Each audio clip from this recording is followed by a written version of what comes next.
ലോകത്തെ വെറുത്തിടുവാൻ,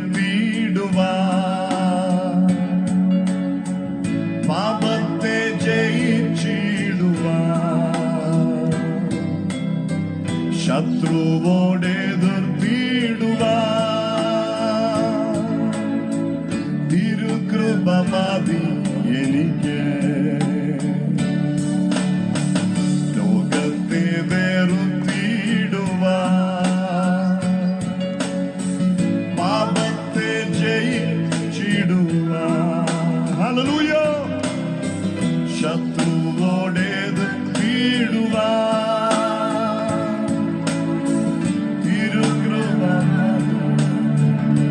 നാഥാ, ഓ നാഥാ നീ മതി എനിക്ക്,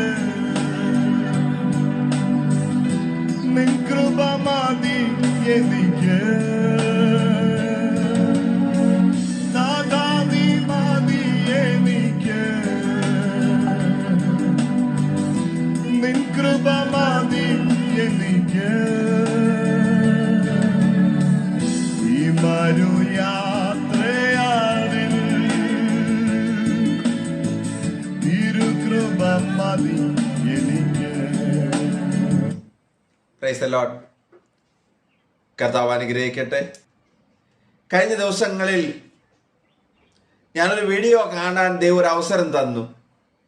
ആ വീഡിയോ കേരളത്തിലെ വളരെ പ്രധാനപ്പെട്ട ഒരു നിരീശ്വരവാദി ആയിട്ടുള്ള ഒരു വ്യക്തി, ആ വ്യക്തി ദൈവമില്ലെന്ന് പറഞ്ഞ് നടക്കുന്ന ഒരു വ്യക്തിയാണ്. ആ വ്യക്തിയുമായിട്ട് ഒരു ക്രിസ്തീയ വിശ്വാസിയുടെ ഒരു സംവാദമാണ് കേൾക്കാൻ ദൈവം ഒരു അവസരം തന്നു.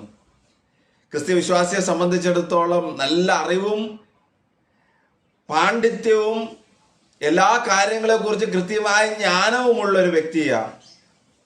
ഞാനവരുടെ പേര് പറയുന്നില്ല, കാരണം അതിൻ്റെ ആവശ്യം എവിടെയില്ല. നമ്മൾ ആ വചനഭാഗത്തെ കുറിച്ച് മാത്രം ധ്യാനിക്കുന്നത്. ആ വിശ്വാസിയോട് ആ ദൈവമില്ലെന്ന് പറഞ്ഞ ഒരു വ്യക്തി, ആ വ്യക്തി ചോദിച്ചൊരു ചോദ്യം, ബൈബിളിൽ എഴുതിയിരിക്കുന്ന പല സ്റ്റേറ്റ്മെന്റുകളും ഈ കാലത്തിൽ പ്രാവർത്തികമാക്കാൻ പറ്റാത്തതും അത് കൃത്യതയില്ലാത്തതുമായ കാര്യങ്ങളാണ്.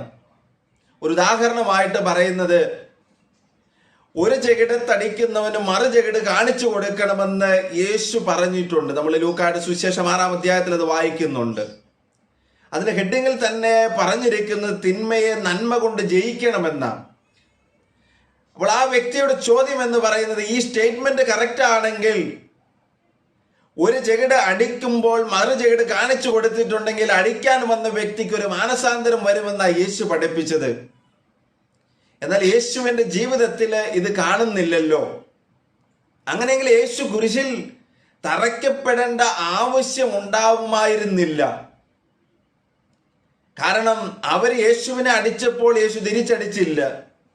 അവർ കുറ്റം പറഞ്ഞപ്പോഴും വിധി എഴുതിയപ്പോഴും ഇല്ലാത്ത ആരോപണങ്ങൾ നടത്തിയപ്പോഴും യേശു തിരിച്ച് ഒന്നും പറഞ്ഞില്ല.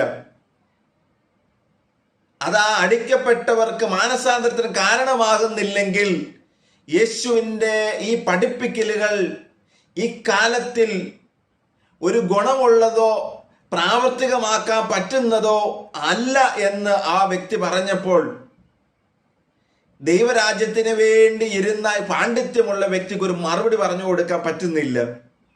നമ്മളും ഈ കാര്യം കേട്ടിട്ടുണ്ട്, നമ്മളും ഈ വചനം ധ്യാനിച്ചിട്ടുണ്ട്, പല രീതിയിലുള്ള പ്രസംഗങ്ങൾ കേട്ടിട്ടുണ്ട്. ഞാനും വിചാരിച്ചു കൊണ്ടിരുന്നത് ആ നിരീശ്വരനായ വ്യക്തി പറഞ്ഞതുപോലെ ഒരു ചെകിട് അടിക്കുമ്പോൾ മറു ചെകിട് കാണിച്ചു കൊടുക്കുന്ന ആ കാര്യം കർത്താവ് പറഞ്ഞപ്പോൾ മറ്റൊരുവന്റെ അടിക്കാൻ വന്നവന്റെ മാനസാന്തരമാണ് ദൈവം ആഗ്രഹിക്കുന്നതെന്ന് ഞാൻ വിചാരിച്ചു. എന്നാൽ ആ വാക്കുകൾ കേട്ടുകൊണ്ടിരുന്നപ്പോൾ കർത്താവ് എന്നോട് പറഞ്ഞൊരു കാര്യമാണ് ഞാൻ നിങ്ങളുടെ മുമ്പിൽ വെക്കുന്നത്. ആ അടിക്കാൻ വെക്കുന്ന വ്യക്തിയുടെ മാനസാന്തരത്തിന് വേണ്ടിയല്ല കർത്താവ് അത് പറഞ്ഞത്.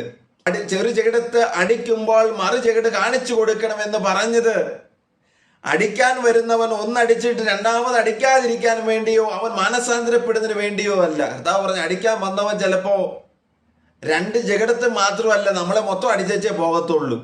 അവൻ അതുകൊണ്ടൊരു മാനസാന്തരം നിങ്ങൾ പ്രതീക്ഷിക്കരുത്. ഒരു ക്രിസ്തീയ വിശ്വാസി എപ്രകാരമായിരിക്കണമെന്നാണ് കർത്താവ് അവിടെ പഠിപ്പിക്കുന്നത്. അത് നമ്മൾ മനസ്സിലാക്കി കഴിയുമ്പോഴാണ് യേശുവിന്റെ കുരിശു മരണം അതിനോട് ചേർന്ന് നിൽക്കുന്നതായിട്ട് നമുക്ക് മനസ്സിലാക്കാൻ പറ്റുന്നത്. അതുകൊണ്ടാണ് നിരീശ്വരവാദി ചോദിച്ചത്, ഈ പഠിപ്പിച്ച വാക്യങ്ങൾ കൃത്യതയുള്ളതാണെങ്കിൽ യേശു ഒരിക്കലും കുരിശിൽ മരിക്കത്തില്ല. അവർക്ക് അത് തിരിച്ചറിയാൻ പറ്റുന്നില്ല.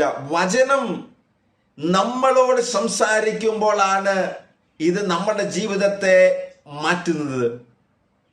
പലപ്പോഴും നമ്മൾ വചനത്തെ നമ്മുടെ കണ്ണുകൊണ്ട് കാണുകയും ചിന്ത കൊണ്ട് വിശകലനം ചെയ്യുകയും ചെയ്യുന്നത് കൊണ്ട് എൻ്റെ കർത്താവ് ആഗ്രഹിക്കുന്ന രീതിയിലുള്ള അർത്ഥങ്ങൾ നമ്മുടെ ജീവിതത്തിലേക്ക് വരുന്നില്ല. അതുകൊണ്ട് ഒരു ചെകിട്ടത്തടിക്കാൻ വരുന്നവന് മറുചെകിട കാണിച്ചു കൊടുക്കണമെന്ന് പറയുന്നത് ഒരു ക്രിസ്തീയ വിശ്വാസി എപ്രകാരമായിരിക്കണമെന്ന് കർത്താവ് നമ്മളെ പഠിപ്പിക്കുന്നതാ.